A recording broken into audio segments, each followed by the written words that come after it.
Mr. President, I rise today in favor of the two amendments filed by my good friend from Ohio, Senator Portman, my amendment, number 674, and above all else, the issue of the day, jobs. Americans have had to endure great hardship over the past few years. This recession has robbed millions of people of their jobs, their homes, their businesses, and their sense of security. No state has been hit harder than the state of Nevada. My state has the unfortunate distinction of leading the nation in unemployment, foreclosures, and bankruptcies. And there is no question that the status quo of dysfunctional government must end. People from all over the country are struggling just to get by and are desperate for real solutions. The underlying legislation takes the wrong approach to job creation and can be very detrimental to economic growth in our country. Inciting a trade war with China will not create jobs. In my home state of Nevada, a trade war would hurt tourism. It would stifle growth in renewable energy development and increase costs to consumers at a time when they can least afford it. Working to sell American goods in foreign markets is what we should be fighting for. Instead, it seems job creation and economic growth has taken a back seat to political posturing and grandstanding here in Washington. And it is clear that the approach of this administration and its supporters have taken for economic recovery has failed miserably.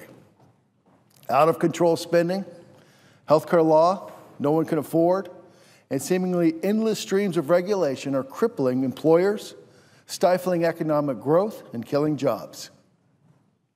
Instead of fighting for measures that create and protect jobs, this administration has created more government that continues to impede economic growth at every turn.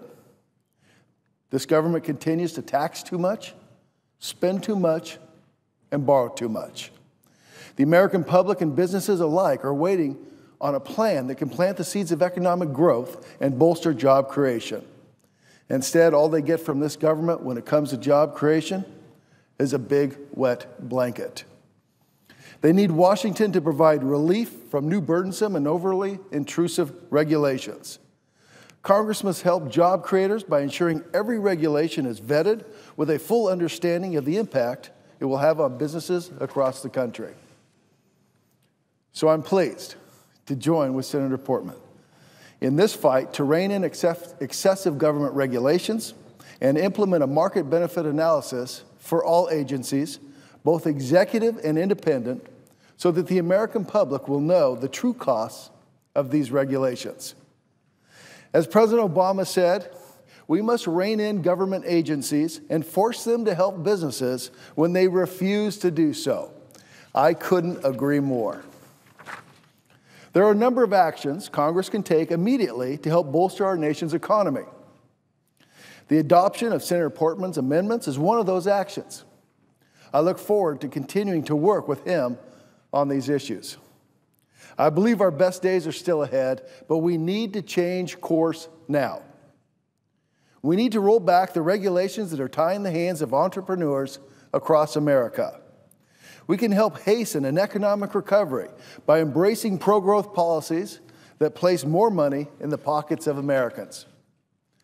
I'd also like to highlight another issue that would help create jobs and provide certainty for the businesses across the country, and that is that Congress should pass a budget.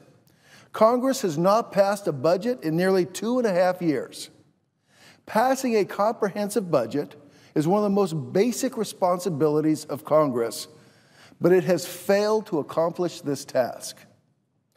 America desperately needs a comprehensive 10-year plan that offers real solutions to the economic and fiscal problems in this country.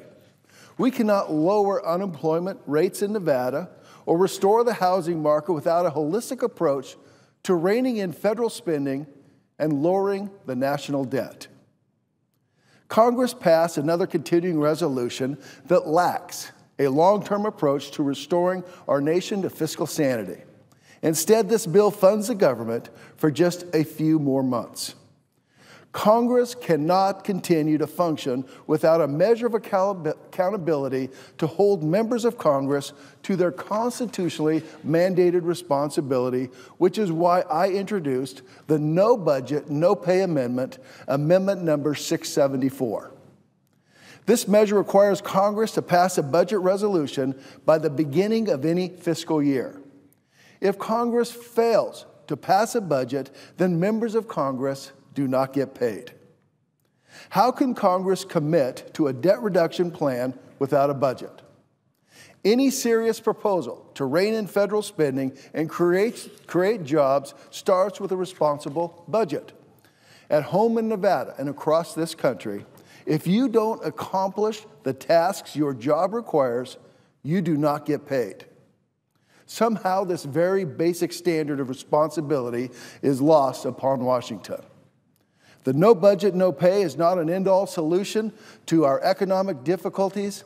It is, however, an important measure that Congress should adopt in order to show the American people that members of Congress are serious about restoring our country to a period of economic prosperity. Nevadans work hard for their paychecks, so should Congress.